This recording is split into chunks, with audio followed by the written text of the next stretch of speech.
So good afternoon. We are dealing with AIDS, that is acquired immunodeficiency syndrome. In last two lectures we have started with AIDS. We'll revise in short. So what is acquired immunodeficiency syndrome? It is a fatal illness caused due to retrovirus known as human immunodeficiency virus, which breaks down the body's immune system and leaving the victim vulnerable as a host for life-threatening opportunistic infections or neurological disorders or some unusual malignancies. We have seen its problem statement. There are types of epidemics like low-level HIV epidemics, concentrated HIV epidemics, and generalized HIV epidemics. And HIV is the leading cause of death amongst women in the reproductive age. Why? Because there is a gender inequalities, differential access to service, sexual violence increases the woman's vulnerability to HIV, and women, especially younger women, are biologically more susceptible to HIV. So in 2013, WHO issued a treatment guidelines recommending earlier initiation of antiretroviral therapy, that is ARVT, at a CD4 count of approximately 500 cells per mm3.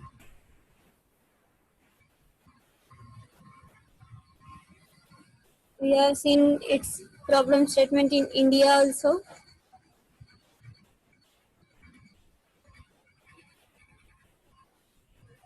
Then epidemiological features of HIV. Agent factors. Agent is HIV, that is human immunodeficiency virus.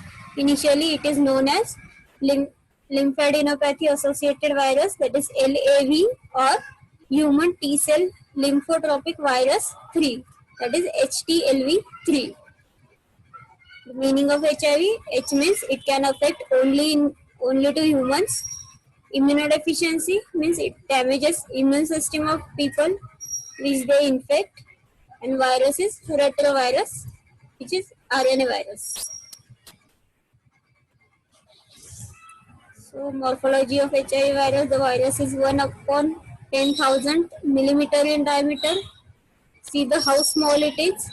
It is a protein capsule containing 2 short strands of genetic material and enzymes. The virus replicates in actively dividing T4 lymphocytes, unlike other retrovirus can remain in lymphoid cells in a latent stage. So main ability of this virus to affect the human T4 helper cells. That destroys the T4 cells, which are responsible for cell-mediated immunity, for antibody formation. Then reservoir of infection. These are cases and carriers. Source of infection: the virus has been greatest in concentration in blood, semen, and CSF, and it is present in lower concentration in tears, saliva, breast milk, urine, cervical and vaginal secretions. Host factor: mainly the people who are in 20 to 49 years of age. Sex: many times it is equally affected, but at some places it is more affected in males. Then high risk groups: mainly male homosexuals and bisexuals, heterosexual partners, including prostitutes, also intravenous drug abusers, transfusion of recipient of blood and blood products, and hemophiliacs and clients of STD. So these are high risk groups. Then immunology: we already seen it mainly affects the T4 cells, which are T helper cells and which are responsible for cell mediated immunity.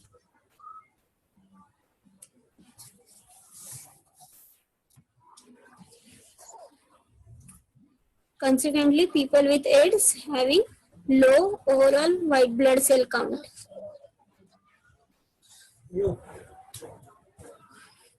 Then we have seen mode of transmission. So it is transmitted from person to person, most frequently through sexual activity. But the basic modes of transmission are: first is sexual transmission. It may be vaginal, anal, or oral sex.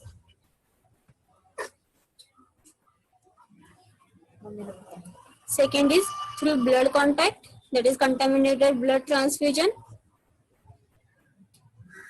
or needle sharing, skin piercing. And third one is maternal to fetal transmission. It may be through placenta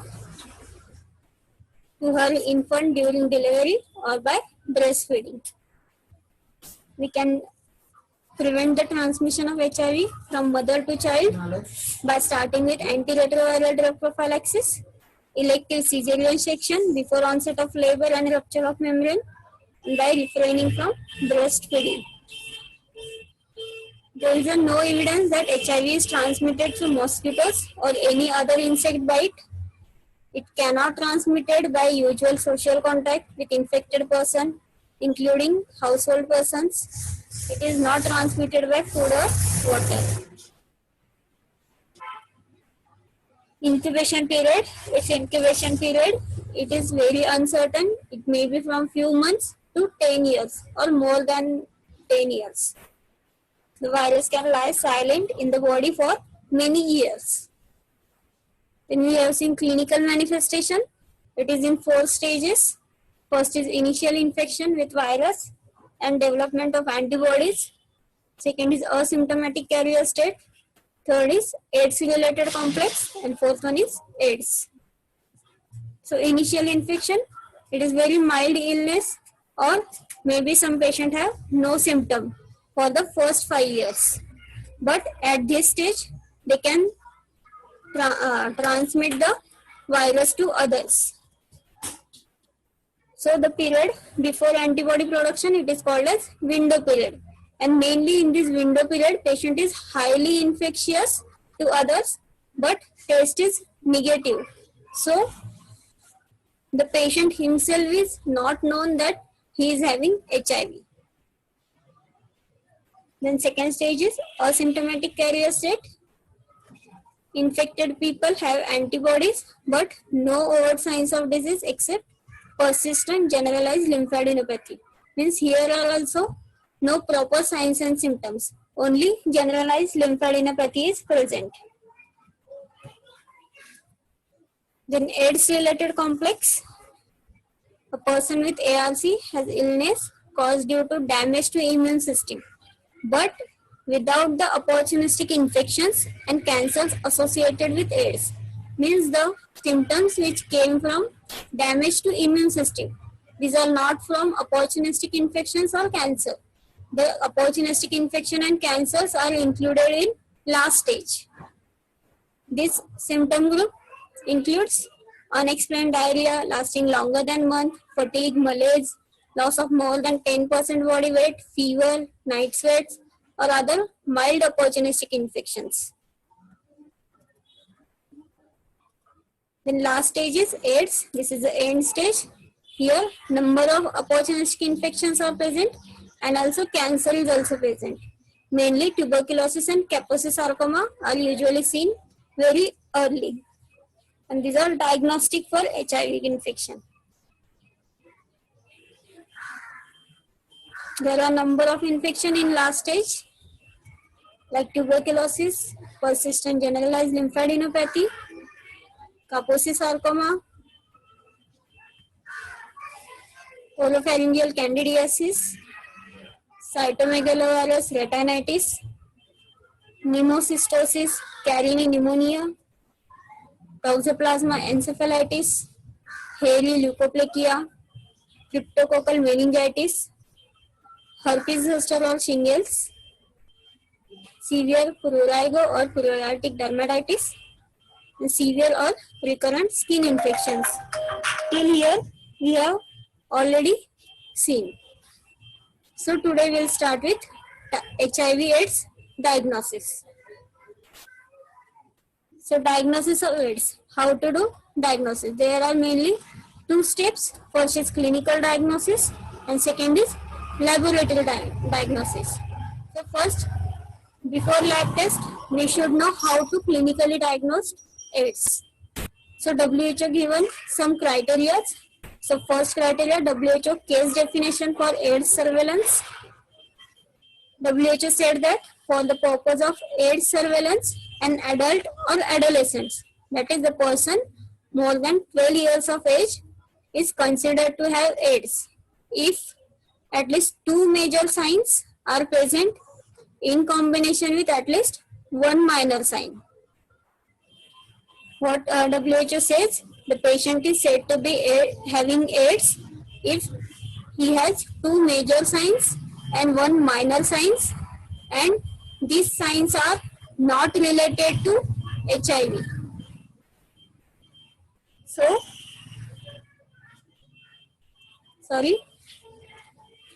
if patient has two major signs, one minor signs, and if these signs are not known to be due to condition unrelated to HIV, means these are not due to conditions which are not related to HIV. For example, these are not due to trauma or any other cerebrovascular diseases. So, which are not related to HIV, but they are present. So, what are major and minor signs? So, major signs, weight loss approximately 10% of body weight, chronic diarrhea for more than 1 month, prolonged fever for more than 1 month, which may be intermittent or constant fever.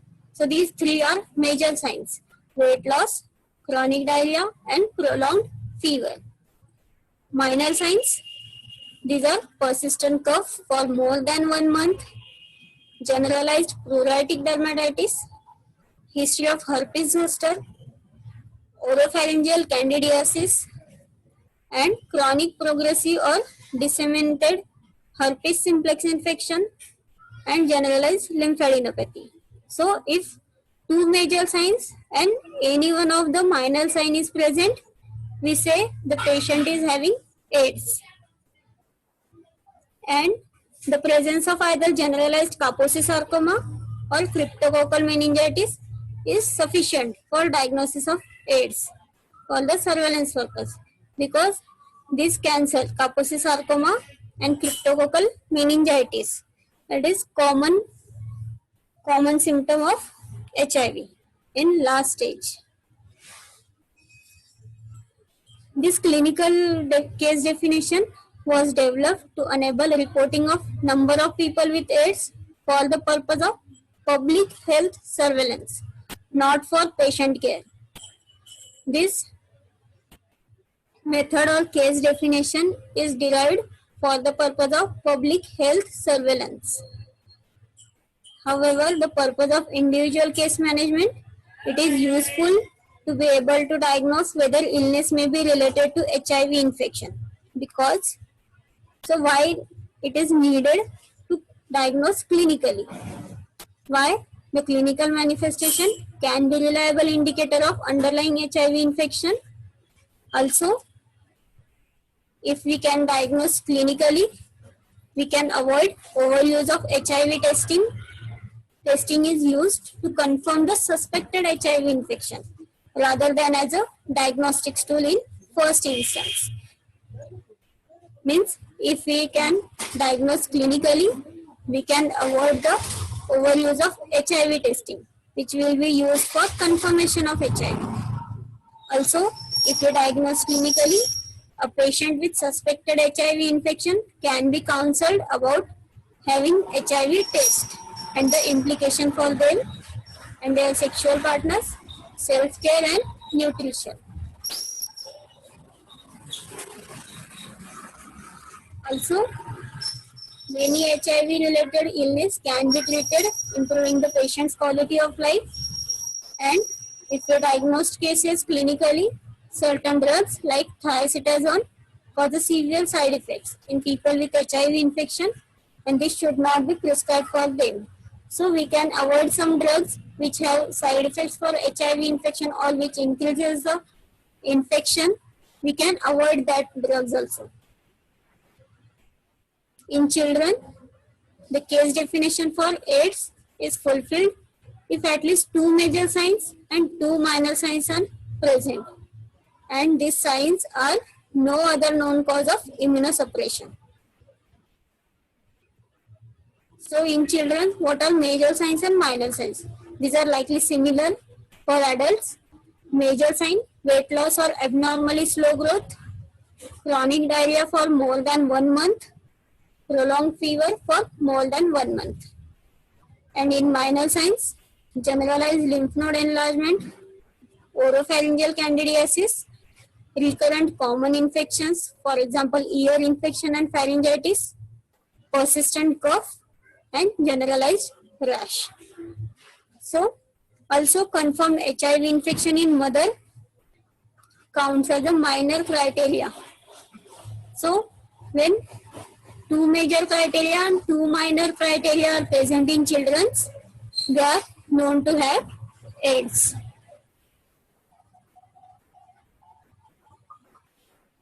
So first was WHO case definition for AIDS surveillance.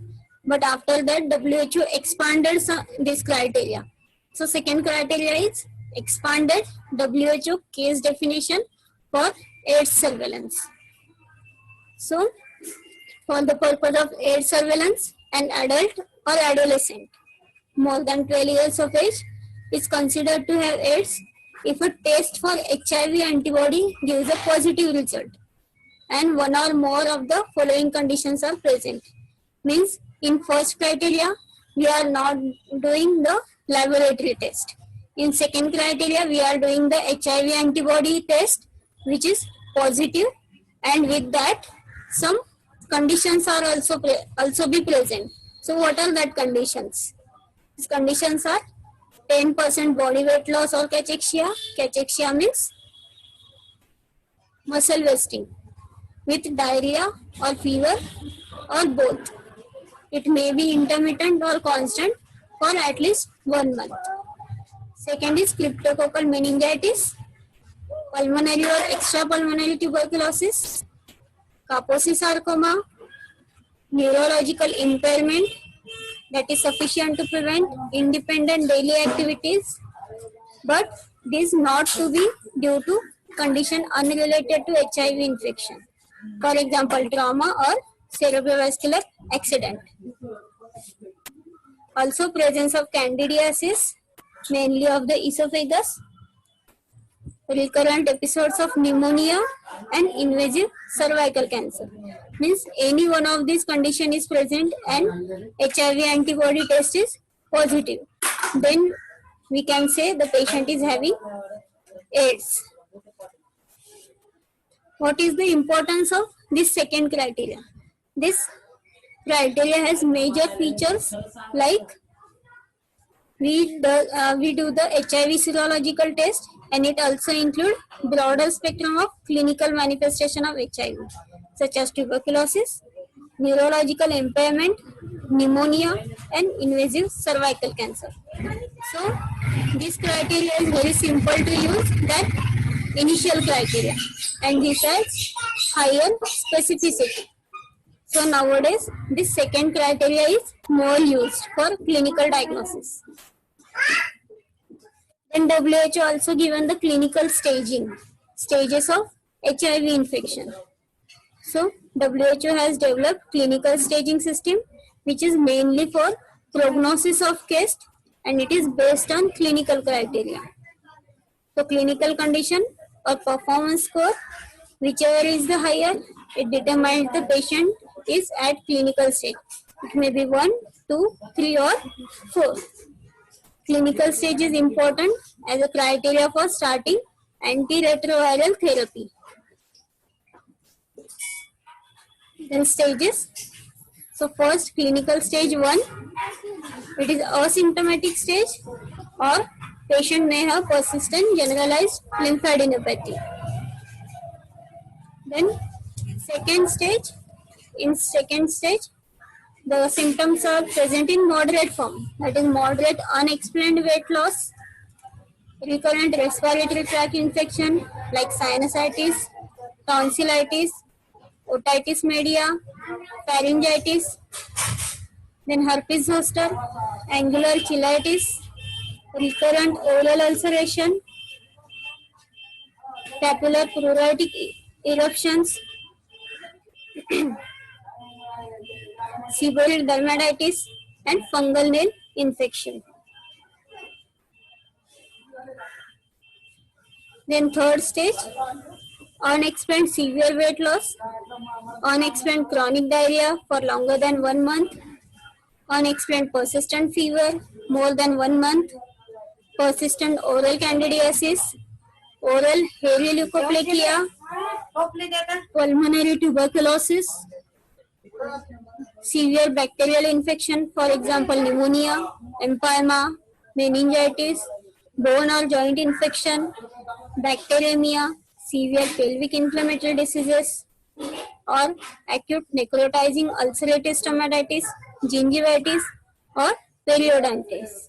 Also, unexplained anemia, that is below 8 gram per dl, neutropenia, that is WBC below 0.5 into 109, and or chronic thrombocytopenia, that is decreased platelet count. In clinical stage 4, here more progressive disease, that is HIV wasting syndrome, pneumocystis pneumonia, recurrent severe bacterial pneumonia, chronic herpes simplex infection, esophageal candidiasis, extrapulmonary tuberculosis, Kaposi sarcoma, cytomegalovirus disease, central nervous system toxoplasmosis, HIV encephalopathy, extrapulmonary cryptococcosis including meningitis, disseminated non-tuberculosis mycobacterial infection, for example leprosy, progressive multifactorial leukoencephalopathy, disseminated mycosis, recurrent septicemia, lymphoma, invasive cervical carcinoma, or typical disseminated leishmaniasis, symptomatic HIV-associated nephropathy, or HIV-associated cardiomyopathy. See, what are these clinical stages? The first stage is asymptomatic, second stage has moderate symptoms, third stage has severe symptoms, and fourth stage have very destructive symptoms or last stages diseases. Then what is HIV wasting syndrome? HIV wasting syndrome means weight loss more than 10% of body weight plus either unexplained diarrhea for more than 1 month or chronic weakness and unexplained fever for more than 1 month. Means HIV wasting syndrome includes weight loss of more than 10% of body weight or unexplained diarrhea for more than 1 month and chronic weakness and unexplained fever for more than 1 month. If patient is having all these three symptoms, they are called as HIV wasting syndrome. Then laboratory diagnosis, which includes screening test. First is screening test. As antibodies to HIV are far easier to detect than the virus, so their presence or absence in the bloodstream is the basis for most widely used test of HIV infection. A person whose blood contains HIV antibodies is said to be HIV positive or seropositive, meaning that he or she is infected with HIV. So first screening test is the presence or absence of antibodies.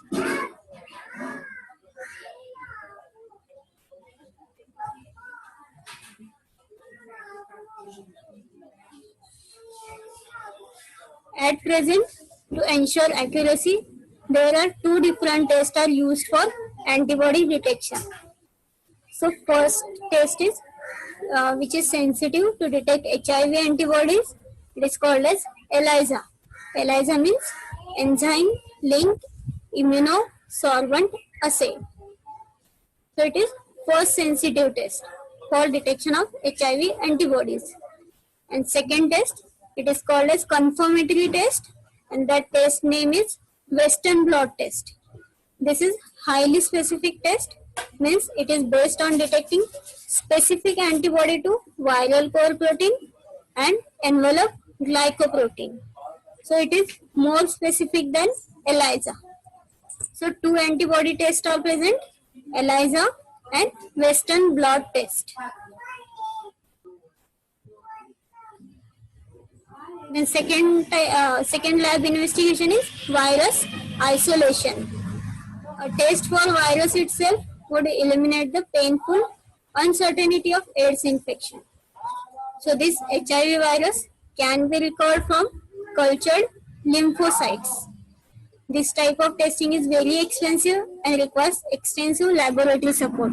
So it is very rarely done. Then there are some non-specific laboratory test findings are also there with HIV infection. It includes anemia, that is decreased HB count, leukopenia, that is decreased WBC counts, and thrombocytopenia, it is decreased platelet count.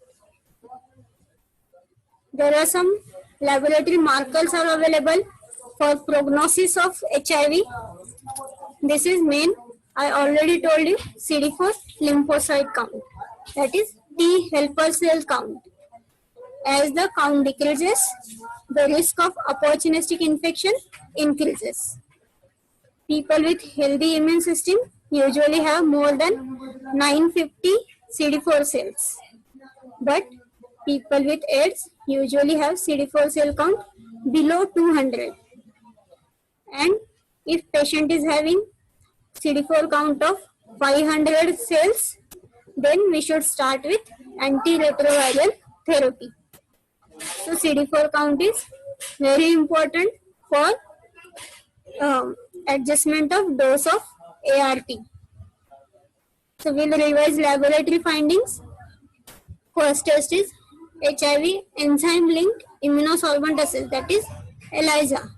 It is screening test for HIV infection and its sensitivity is more than 99.9%.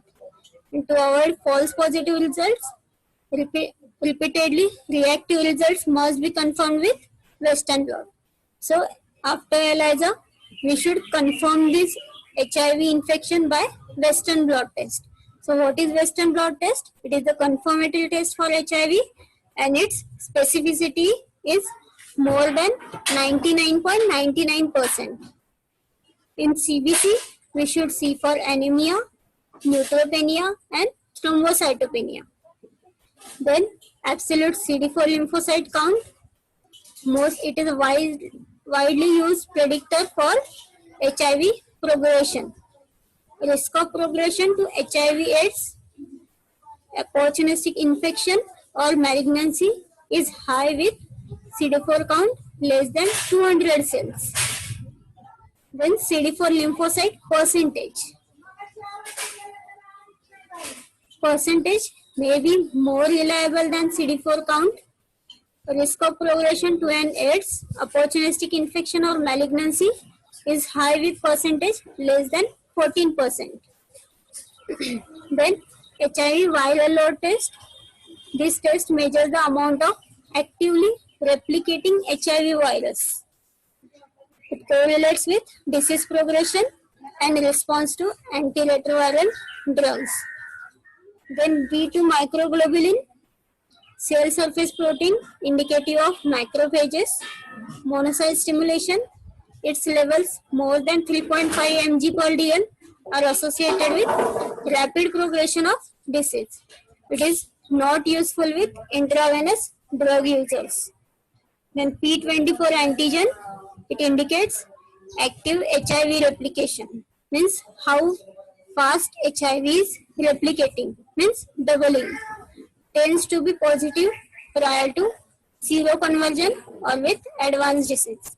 So these many lab tests we are using, mainly ELISA, Western blot and CD4 count is commonly used test. So prompt and precise diagnosis of AIDS make a great impact on humanity. So we should be very precise for diagnosis of AIDS. It may be clinical, Namely, we should diagnose AIDS by clinical symptoms and then laboratory diagnosis.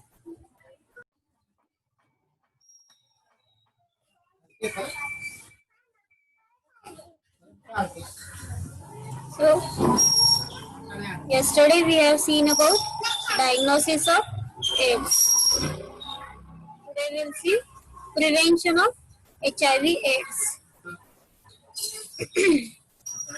So mainly, WHO has given 4 basic approaches to control the AIDS,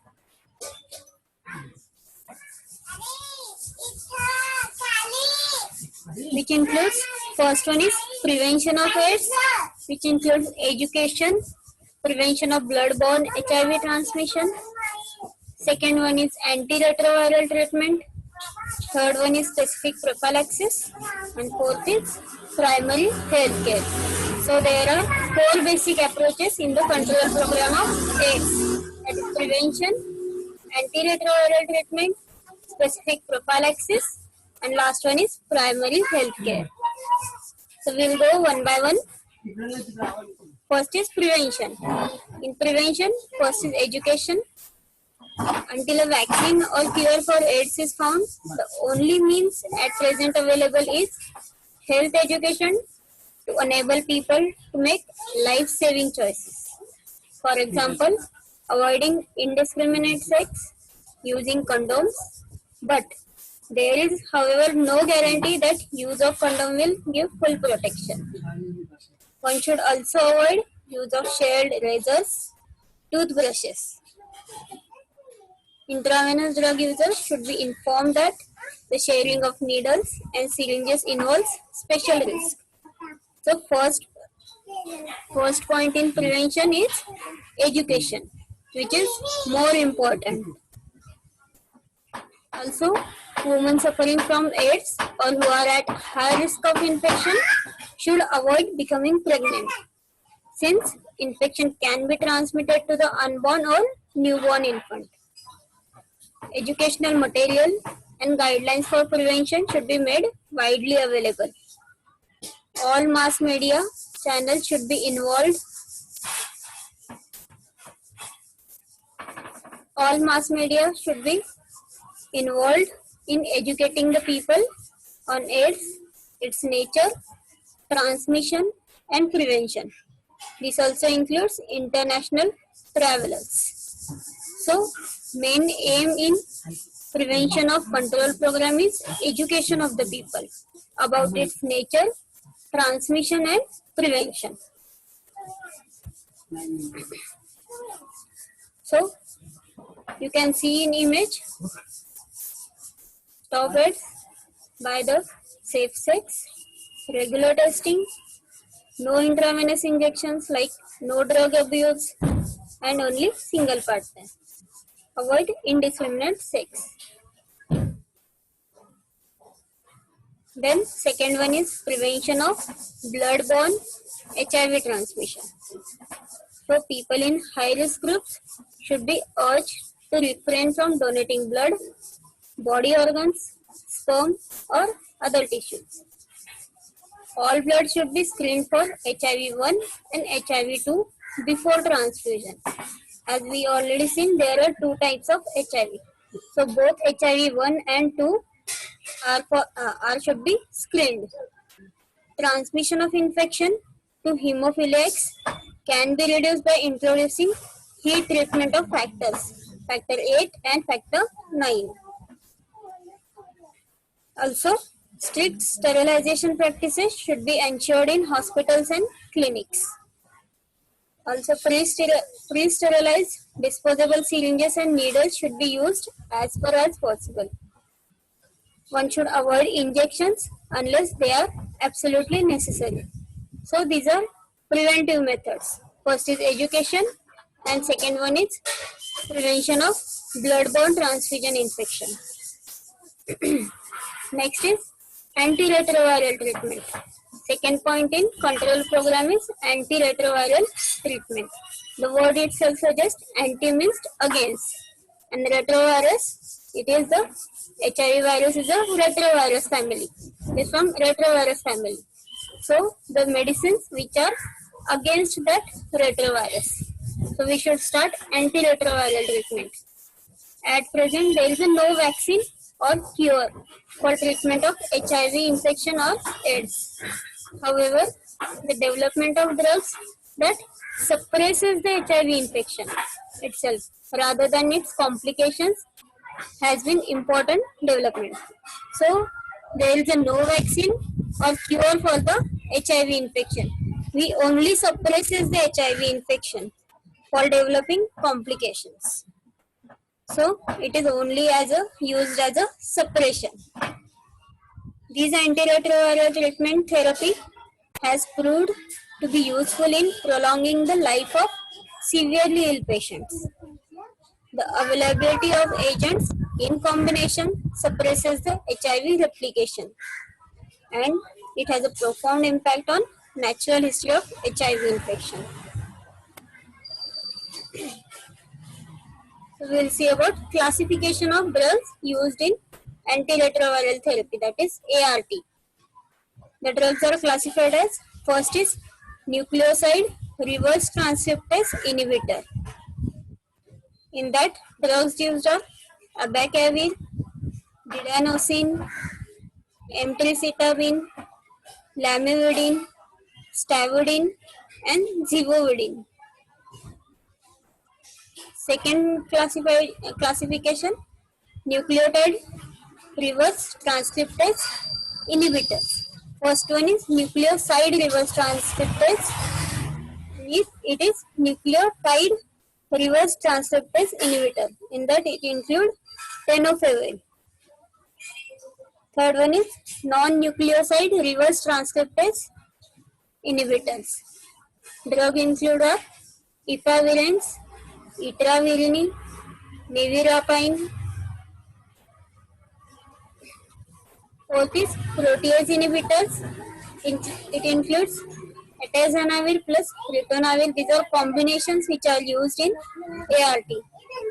Darunavir plus ritonavir, fosamprenavir plus ritonavir, indinavir plus ritonavir, lopinavir or ritonavir, and saquinavir plus ritonavir. And fifth is integrase strand transfer inhibitors. It includes raltegravir.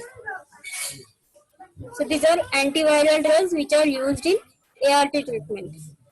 WHO recommended ART treatment schedule. WHO has been providing guidance on the use of ARV drugs since 2002, producing a range of guidelines on various aspects of HIV diagnosis, treatment, and care. The 2013 guidelines aim to combine, harmonize new and existing recommendations, including updating recommendation from 2010 guidelines on ART for adults, adolescents, and children, and also ART treatment and prophylaxis for pregnant and breastfeeding women living with HIV. So, what clinical recommendations are given in guidelines? That is, first, treating the adults, adolescents, and older children earlier. That is, starting ART in all individuals with CD4 cell count of 500 cells per mm³ or less than that of. The normal count is 950 cells in normal individuals. But in HIV conditions also, if the cell count is decreased than 500, then start the ART, giving the priority to individuals with severe or advanced HIV disease, and also those with CD4 cell count of 350 cells per mm³ or less.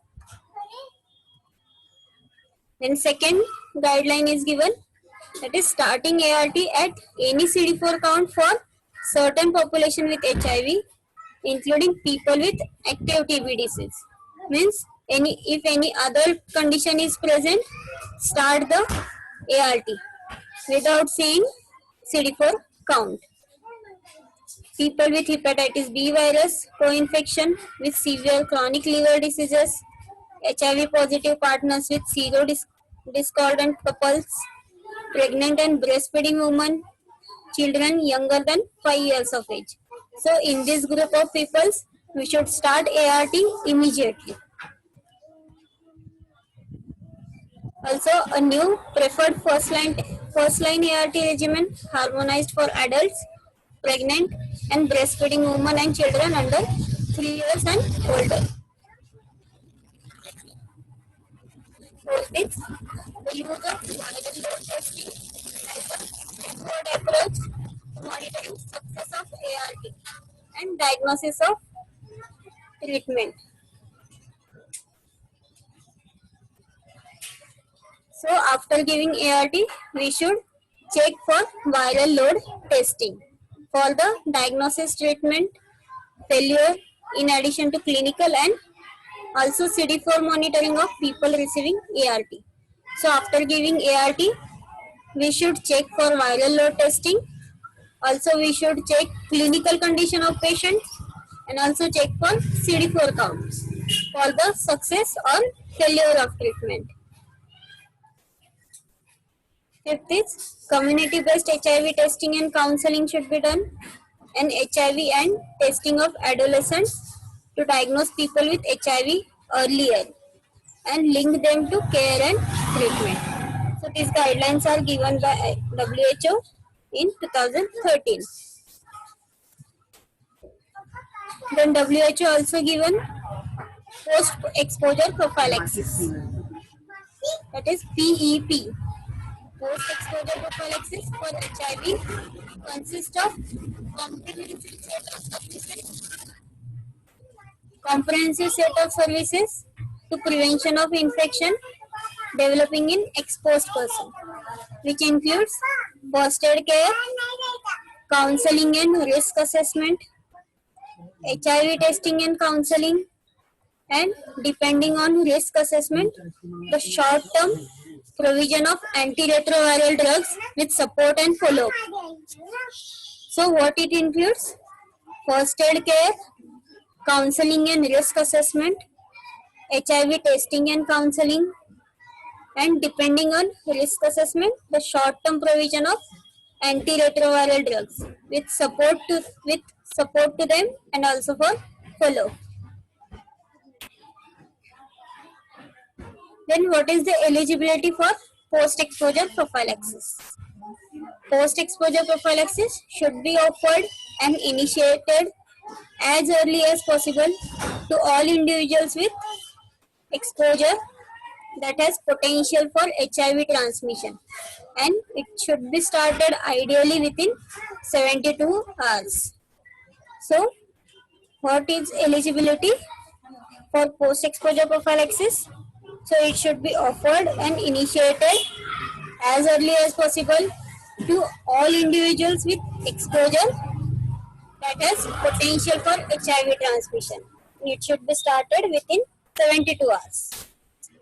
Then second point is assessment for eligibility should be based on HIV status of source whenever possible, and it may include consideration of background prevalence and local epidemiological patterns. So what is the status of HIV of source? Means in which stage that person is who is infective to other persons. So what is the status of that person?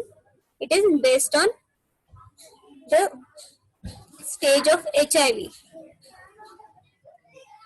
And third, exposure that may warrant post-exposure prophylaxis includes parenteral or mucous membrane exposure, for example, sexual exposure and splashes to the eyes, nose or oral cavity.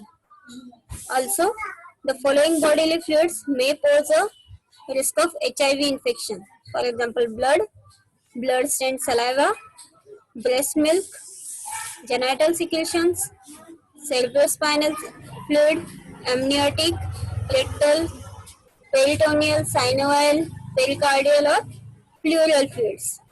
If person comes in contact with this type of fluids, they should given post-exposure prophylaxis. And last, exposure that does not require post-exposure prophylaxis includes when the exposed individual is already HIV positive, when the source is established to be HIV negative, and exposure to bodily fluids that does not pose a significant risk, for example, tears, non-blood stained saliva, urine, and sweat. So when should not be given post-exposure prophylaxis? That if the person is already HIV positive, or the source is HIV negative, or the fluids which are not high risk, that is tears, non-blood stained saliva, urine, and sweat. Assessment of HIV status of exposed individual should not be a barrier to initiating post-exposure prophylaxis. In emergency situation where HIV testing and counseling is not readily available, but the potential HIV risk is high, or if the exposed person refuses initial testing, post-exposure prophylaxis should be initiated and HIV testing and counseling undertaken as soon as possible. Then how to monitor ART? How to monitor its efficacy?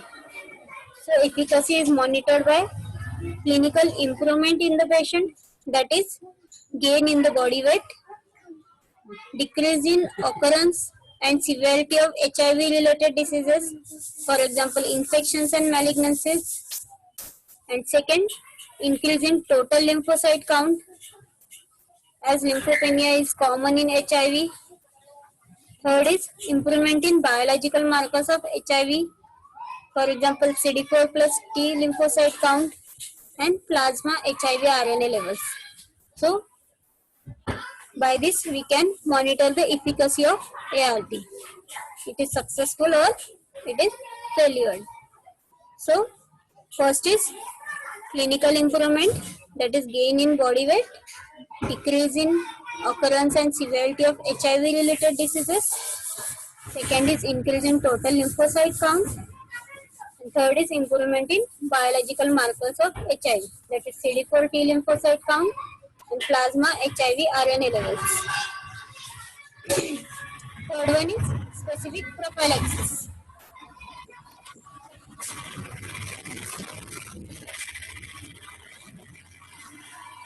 So third one is specific prophylaxis.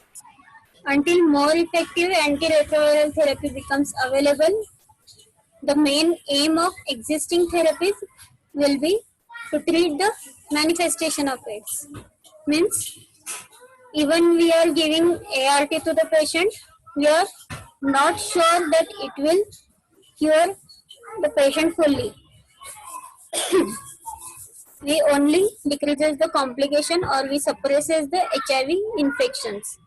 So we should give the specific prophylaxis to the diseases. If patient is having, for example, TB or pneumonia, we should give that therapy also. Means with ART plus therapy of other disease. For example, primary prophylaxis against P. carini pneumonia should be offered to a patient with CD4 count below 200 cells per ml.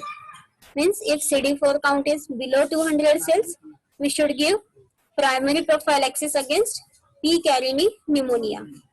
The regimens available are trimethoprim, sulfamethoxazole, aerosolides, pentamidine, and dapsone. Means with ART, we should give all these drugs also. Also, patient who develop P. carini infection on a particular prophylactic regimen should be switched to other drugs or should receive combination regimens. Means even if we have given primary prophylaxis and patient develops P. carini infection, then we should switch to other drugs. Then if there is a M-AVM complex which occurs in at least 1/3 of AIDS patients, the rifabutin has been shown in a randomized trial to decrease the incidence of disseminated M-AVM intracellularly in a person with less than 200 CD4 cells per ml. So it is also very common infection, mainly in 1/3 of AIDS patient, M. avium complex develops. So at that time, we should start with rifabutin. Also, prophylaxis against M. tuberculosis is a 300 mg isoniazid daily for 9 months to 1 year. It should be given to all HIV infection patients with positive PPD reaction, which is defined for HIV infected patient as more than 5 mm in duration. Means tuberculin test that we usually done in tuberculosis patient. If it is more than 5 mm in duration, so we should start with isoniazid 300 mg daily for 9 months to 1 year. Then Kaposi sarcoma might be treated in some stages with interferon, chemotherapy or radiation. As we have seen, AIDS complex, the last stage of AIDS, develops the Kaposi sarcoma or cytomegalovirus retinitis. It should be treated with interferon, chemotherapy or radiation. Cytomegalovirus retinitis can be controlled by ganciclovir and cryptococcal meningitis with fluconazole. Also, if there is a esophageal candidiasis or recurrent vaginal candidiasis, it can be treated by fluconazole or ketoconazole. Herpes simplex infection and herpes zoster can be treated with acyclovir or foscarnet. So these are specific prophylaxis against some diseases which are developed in AIDS related complex and last stage of AIDS. So with ART, that treatment also should be given.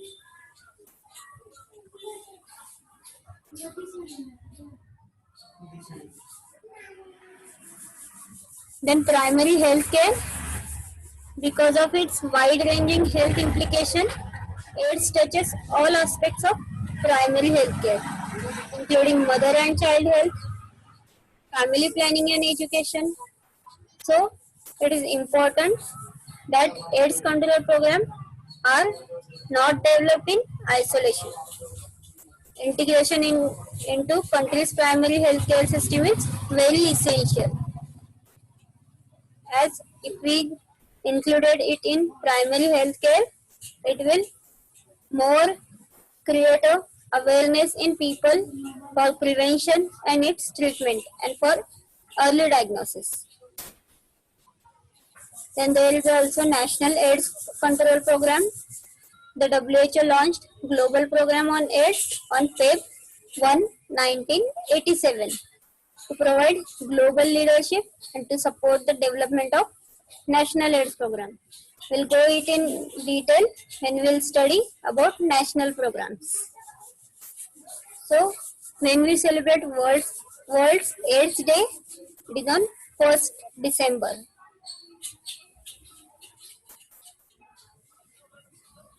So, in prevention, in control program, what we have seen, there are 4 approaches.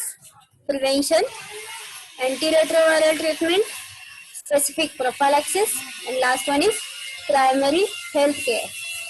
In prevention, there is education and prevention of blood-borne HIV transmission. So what education includes? Education includes we should give health education to people and to make them life-saving choices. For example, avoiding indiscriminate sex using condoms. Also avoid use of shared razors, toothbrushes. Also avoid the sharing of needles, syringes which involves special risk. In women who are suffering from AIDS or who are at high risk, they should avoid becoming pregnant.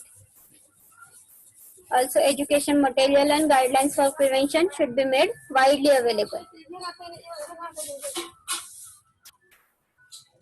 Also, prevention of blood-borne HIV transmission. It includes people in high-risk groups should be refrained from donation. All blood should be screened for HIV-1 and HIV-2. In hemophiliac patient, there is continuous transmission of factor 8 and factor 9. So we should prevent or we should reduce the risk by introducing heat treatment. Strict sterilization practices should be applied. Pre-sterilized disposable syringes and needles should be used. Then second is antiretroviral treatment. There is a classification of drugs. First one is nucleoside reverse transcriptase inhibitors, nucleotide reverse transcriptase inhibitors. As these are proteins, nucleoside protein, nucleotide protein. So their inhibitors are used as a drug. Non-nucleoside reverse transcriptase inhibitors, protease inhibitors, integrase strand transfer inhibitors. WHO recommended ARV treatment schedule in 2013. Post-exposure prophylaxis, it includes first aid care, counseling and risk assessment, HIV testing and counseling, and depending on risk, the short-term provision of antiretroviral drugs should be started. Then eligibility for post-exposure prophylaxis, it is the persons who are at high risk. They should be offered treatment as soon as possible, mainly ideally within 72 hours. Also, we should see the status of the source who is transmitting. Exposure may warrant post-exposure prophylaxis includes parenteral or mucous membrane exposure or bodily fluids like blood, blood-stained saliva, breast milk, genital secretions, cerebrospinal, amniotic, rectal, peritoneal, synovial, pericardial or pleural fluids. Also, exposure that does not require post-exposure prophylaxis includes exposed individuals is already positive or when source is HIV negative or bodily fluid that are not so significant like tears, non-blood stained saliva, urine and sweat. Then how to monitor efficacy of ART? It is monitored by clinical improvement, that is gain in body weight and decrease in occurrence and severity of HIV related diseases. Second is increase in total lymphocyte count. And third one is improvement in biological markers of HIV, that is CD4 count and plasma HIV RNA levels. The specific prophylaxis against diseases which are mainly developed in ARC, that is AIDS related complex or last stage of AIDS. Then primary health care. AIDS control program should be included in primary health care system. And there is a national AIDS program which provides global leadership and to support the development of national AIDS program. WHO launched it in 1 Feb 1987. The World AIDS Day, it is celebrated on 1st December. Thank you. So here we completed AIDS. Any doubt?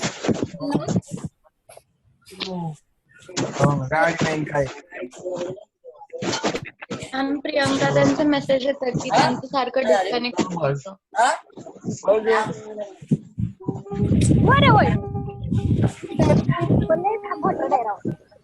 Sonia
2 वाजता